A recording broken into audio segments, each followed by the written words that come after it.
Good evening, America. My name is Britt, and I have the honor of serving the people of the great state of Alabama in the United States Senate. However, that's not the job that matters most. I am a proud wife and mom of 2 school-aged kids. My daughter Bennett and my son Ridgway are why I ran for the Senate.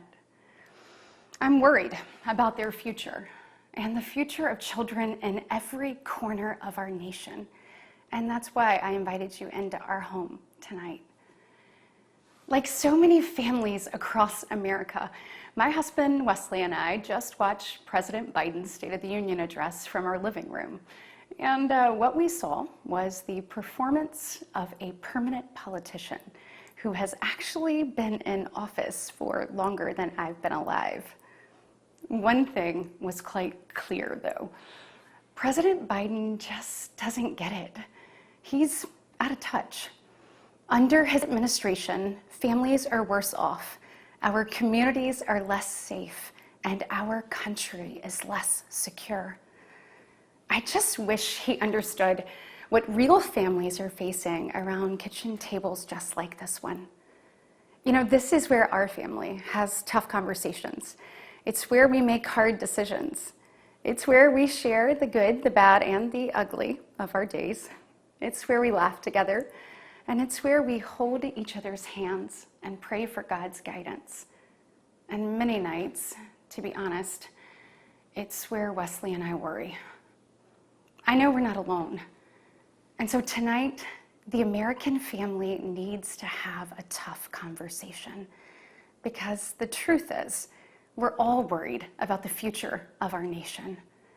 The country we know and love seems to be slipping away, and it feels like the next generation will have fewer opportunities and less freedoms than we did. I worry my own children may not even get a shot at living their American dreams. My American dream allowed me, the daughter of 2 small business owners from rural Enterprise, Alabama, to be elected to the United States Senate at the age of 40. Growing up, sweeping the floor at my dad's hardware store and cleaning the bathroom at my mom's dance studio, I never could have imagined what my story would entail. To think about what the American dream can do across just one generation, in just one lifetime, it's truly breathtaking. But right now, the American dream has turned into a nightmare for so many families. The true, unvarnished state of our union begins and ends with this. Our families are hurting. Our country can do better. And you don't have to look any further than the crisis at our southern border to see it. President Biden inherited the most secure border of all time. But minutes after taking office, he suspended all deportations, he halted construction of the border wall, and he announced a plan to give amnesty to millions. We know that President Biden didn't just create this border crisis, he invited it with 94 executive actions in his first 100 days. When I took office, I took a different approach. I traveled to the Del Rio sector of Texas. That's where I spoke to a woman who shared her story with me. She had been sex trafficked by the cartels starting at the age of 12. She told me not just that she was raped every day, but how many times a day she was raped. The cartels put her on a mattress in a shoebox of a room, and they sent men through that door over and over again for hours and hours on end. We wouldn't be okay with this happening in a third world country. This is the United States of America, and it is past time, in my opinion, that we start acting like it. President Biden's border policies are a disgrace. This crisis is despicable. And the truth is, it is almost entirely preventable. From fentanyl poisonings to horrific murders, there are empty chairs tonight at kitchen tables just like this one because of President Biden's senseless border policies. Just think about Lake and Riley.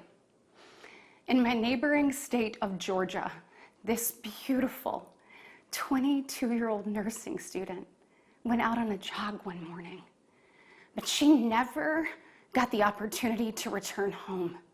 She was brutally murdered by one of the millions of illegal border crossers President Biden chose to release into our homeland. Y'all, as a mom, I can't quit thinking about this. I mean, this could have been my daughter. This could have been yours. And tonight, President Biden finally said her name. But he refused to take responsibility for his own actions. Mr. President, enough is enough. Innocent Americans are dying, and you only have yourself to blame. Fulfill your oath of office, reverse your policies, end this crisis, and stop the suffering. Sadly, we know that President Biden's failures don't stop there. His reckless spending dug our economy into a hole and sent the cost of living through the roof. We have the worst inflation in 40 years and the highest credit card debt in our nation's history. Let that sink in. Hardworking families are struggling to make ends meet today, and with soaring mortgage rates and sky-high childcare costs, they're also struggling to how to plan for tomorrow. The American people are scraping by, while President Biden proudly proclaims that Bidenomics is working. Goodness, y'all, bless his heart, we know better. I'll never forget stopping at a gas station in Chilton County one evening. The gentleman working the counter told me that after retiring, he had to pick up a job in his 70s so that he didn't have to choose between going hungry or going without his medication. He said, I did everything right. I did everything I was told to do. I worked hard, I saved, I was responsible. He's not alone. I hear similar concerns from fellow parents, whether I am walking with my friends or whether I'm at my kids' games. But let's be honest, it's been a minute since Joe Biden pumped gas, ran a carpool, or even pushed a grocery cart. Meanwhile, the rest of us see our dollar and we know it doesn't go as far. We see it every day. And despite what he tells you, our communities are not safer. For years, the left has coddled criminals and defunded the police, all while letting repeat offenders walk free. The result is tragic, but foreseeable.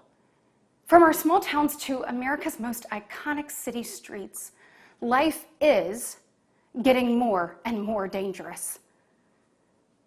And unfortunately, President Biden's weakness isn't just hurting families here at home. He is making us a punchline on the world stage.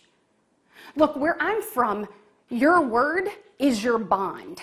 But for 3 years, the president has demonstrated that America's word doesn't mean what it used to. From abandoning our allies in his disastrous withdrawal from Afghanistan, to desperately pushing another dangerous deal with Iran. President Biden has failed. We've become a nation in retreat, and the enemies of freedom, they see an opportunity. Putin's brutal aggression in Europe has put our allies on the brink. Iran's terrorist proxies have slaughtered Israeli, Jews, and American citizens. They've targeted commercial shipping, and they've attacked our troops nearly 200 times since October, killing 3 US soldiers and 2 Navy SEALs. Meanwhile, the Chinese Communist Party is undercutting America's workers. China is buying up our farmland, spying on our military installations, and spreading propaganda through the likes of TikTok.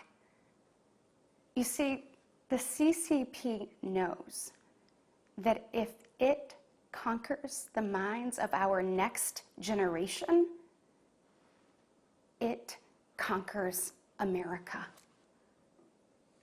And what does President Biden do?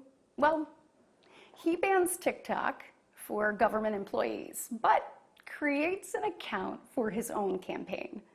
Y'all, you can't make this stuff up. Look, we all recall when presidents faced national security threats with strength and resolve.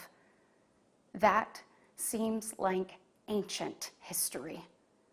Right now, our commander-in-chief is not in command. The free world deserves better than a dithering and diminished leader. America deserves leaders who recognize that secure borders, stable prices, safe streets, and a strong defense are actually the cornerstones of a great nation. Just ask yourself, are you better off now than you were 3 years ago? There's no doubt we're at a crossroads, and it doesn't have to be this way. We all feel it. But here's the good news. We, the people, are still in the driver's seat.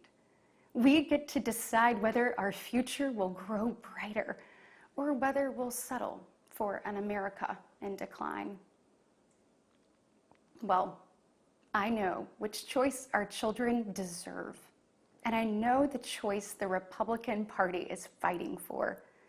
We are the party of hard-working parents and families, and we want to give you and your children the opportunities to thrive. And we want families to grow. It's why we strongly support continued nationwide access to in vitro fertilization. We want to help loving moms and dads bring precious life into this world. Wesley and I believe there is no greater blessing in life than our children. And that's why tonight, I want to make a direct appeal to the parents out there, and in particular to my fellow moms, many of whom I know will be up tossing and turning at 2 a.m., wondering how you're going to be in 3 places at once and then somehow still get dinner on the table. First of all, we see you, we hear you, and we stand with you. I know you're frustrated. I know you're probably disgusted by most of what you see going on in Washington, and I'll be really honest with you, you're not wrong for feeling that way. Look, I get it. The task in front of us isn't an easy one, but I can promise you one thing. It is worth it. So I am asking you, for the sake of your kids and your grandkids, get into the arena. Every generation has been called to do hard things. American greatness rests in the fact that we always answer that call. It's who we are. Never forget, we are steeped in the blood of patriots who overthrew the most powerful empire in the world. We walk in the footsteps of pioneers who tamed the wild. We now carry forward the same flame of freedom as the liberators of an oppressed Europe. We continue to draw courage from those who bent the moral arc of the universe. And when we gaze upon the heavens, never forget that our DNA contains the same ingenuity that put man on the moon. America has been tested before, and every single time we've emerged unbowed and unbroken. Our history has been written with the grit of men and women who got knocked down. But we know their stories because they did not stay down. We are here because they stood back up. So now it's our turn, our moment to stand up and prove ourselves worthy of protecting the American dream. Together, we can reawaken the heroic spirit of a great nation. Because America, we don't just have a rendezvous with destiny. We take destiny's hand and we lead it. Our future starts around kitchen tables just like this, with moms and dads just like you.